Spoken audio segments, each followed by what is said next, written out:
মাদারীপুরে মসজিদের ভেতর ৩ ভাইকে হত্যা মামলার প্রধান আসামি সহ ২ জনকে গ্রেফতার করা হয়েছে। গ্রেফতারকৃতরা হচ্ছেন মামলার ১ নম্বর আসামি হোসেন সর্দার এবং এজাহার নামীয় আসামি সুমন সর্দার।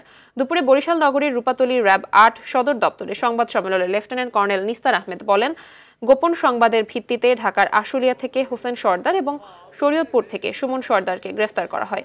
সম্প্রতি টেকেরহাট এলাকায় বালু তোলা নিয়ে ২ গ্রুপের সংঘর্ষের জেরে মসজিদের ৩ ভাইকে কুপিয়ে হত্যা করা হয়। এ সময় নিহতদের বসতঘর ভাঙচুর ও লুটপাট শেষে আগুন ধরিয়ে দেয় হত্যাকারীরা।